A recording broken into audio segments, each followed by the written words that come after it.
Good afternoon and welcome back for French story time. So we are reading a story from this book, Les Histoires Illustrées, and yesterday we started the story of Le Fantôme de Canterville. Et on est au chapitre 2 aujourd'hui. Un bruit de chaîne.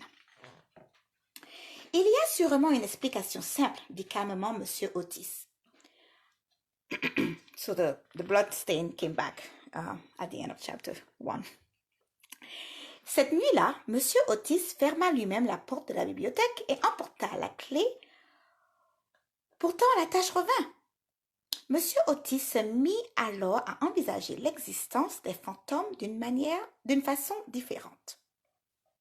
À minuit, il fut réveillé par un bruit saugrenu venant de l'extérieur de sa chambre.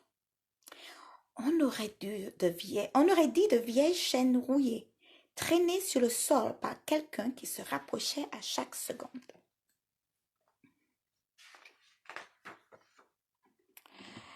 Et fut horrifié.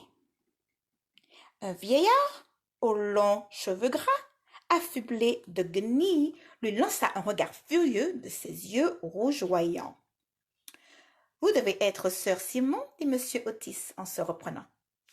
Auriez-vous l'amabilité de verser un peu de cette huile sur vos chaînes qui font un bruit infernal? Cela devrait arranger les choses. » Monsieur Otis posa la fiole d'huile sur une table et s'en retourna au lit. Pendant un instant, le fantôme de Canterville sembla figé. Puis il jeta la fiole à terre et déambula dans le couloir en hurlant de plus belle. Les jumeaux l'entendirent. Alors que sœur Simon se trouvait en haut de l'escalier, ils jaillirent de leur chambre et lui lancèrent un oreiller. Sœur Simon sentit un courant d'air frôler sa tête. L'oreiller l'avait manqué de peu.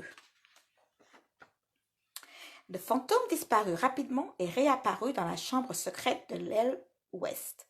Il était furieux. « Cela fait des centaines d'années que je fais pour eux peur aux gens, grommela-t-il. Mais jamais je n'ai été traité ainsi. De quel droit ce nouveau venu ose-t-il me proposer de l'huile pour mes chaînes et me lance-t-il des oreillers à la tête? Cela va barder. » Et on aura la continuation demain, vendredi à 11h. La revanche du fantôme.